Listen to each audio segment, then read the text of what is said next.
Hey, it's Nick Ortego here. I'm going to take you through a complete body dynamic mobility warm-up routine. This can be used before a workout or a run to get your body ready. I'm a big fan of doing mobility work for the warm-up, where you're constantly moving, you get your heart rate up, you get your body heat up, but you're also moving joints through their full range of motion and providing a little bit of flexibility work before a workout. Not a big fan of static stretching before a workout. It tends to undermine your power output. So dynamic mobility is where it's at as far as I'm concerned. And we're going to start off with 4 drills where you're basically just walking back and forth. The first one is knee to chest.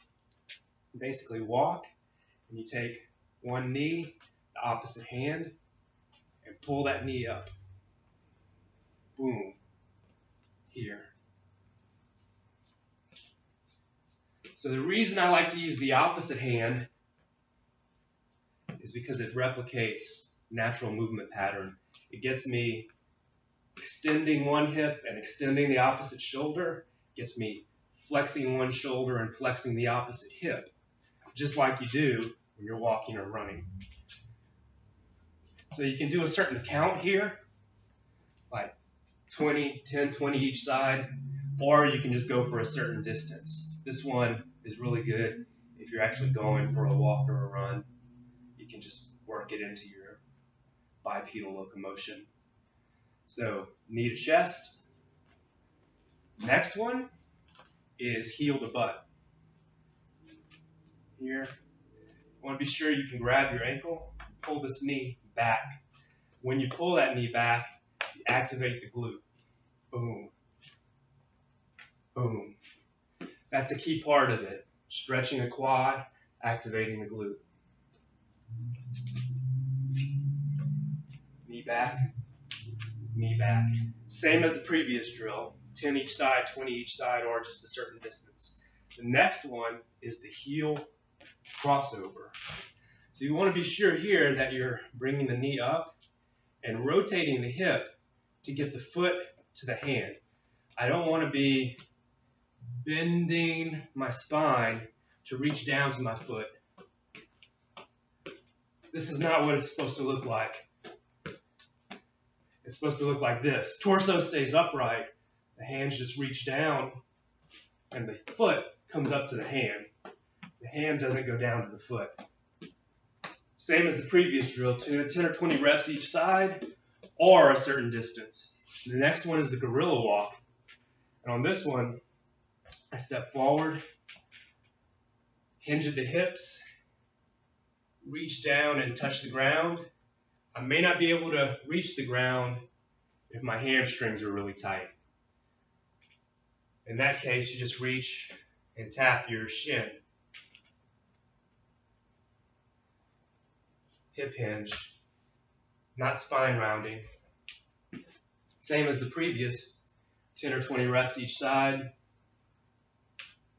Be sure you come up tall at the top. Finish the motion. If I bend forward, I want to come up tall. When I come up tall and bring this other foot forward, I'm getting a little bit of mobility here in these hip flexors.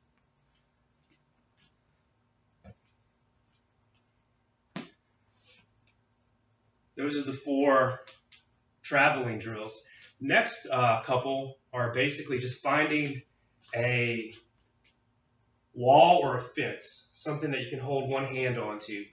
You could potentially do these drills without holding on if your balance is good enough.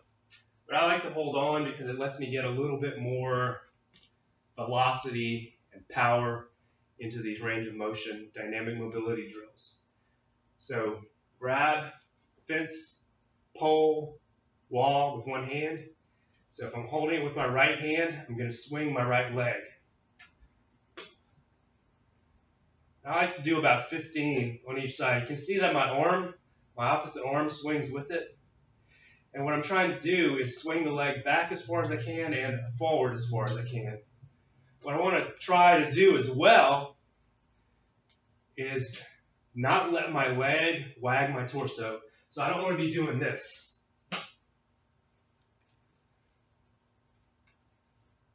If my torso is moving in order to get my leg higher, that's too much. What I want to do is hold the torso upright, relatively stable. There may be a little bit of rotating and movement going on, but I'm not letting it deviate from vertical.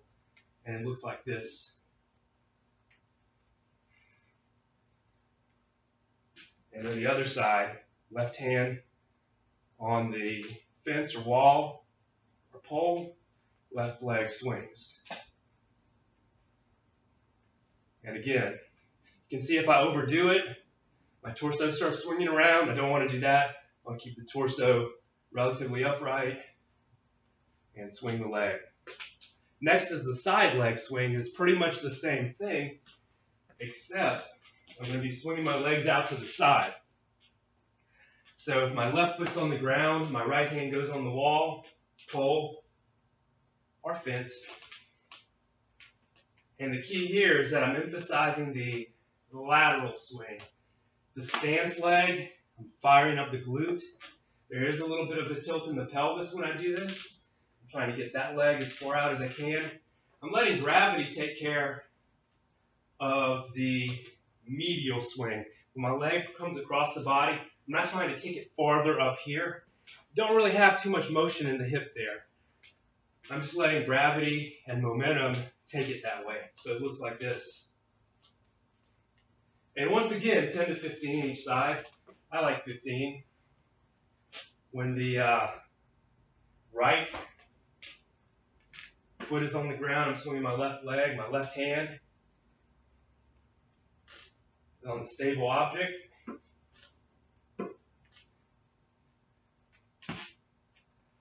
There you go. That's the lower body portion. So for the upper body, I like to do this fly exercise where left goes over right, then right goes over left. One thing that I like to emphasize is that when my arms come across the body, the thumbs turn this way.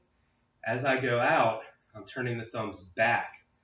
That's engaging the external rotators at the shoulder, the retractors at the shoulder blades. So we're activating those muscles that tend to lie dormant, and we're stretching, dynamically stretching the muscles that tend to be tight for most people, the pecs. So thumbs go in, thumbs go out. And I use momentum here in a controlled way. So thumbs in, thumbs out, thumbs in, thumbs out. I like to do about 20 to 30 of these. Once I've done those, I go into arm circles. Really big, high range of motion arm circles. Like this, I create a little bit of momentum. So I go with 20 forward and 20 backwards. Give that a try. And if you got any benefit from this video, then leave a comment below. If you'd like to get more content not available on the blog or the regular YouTube channel, then click the link connected to this video. You'll have a chance to sign up for the Run Better Now VIP Club.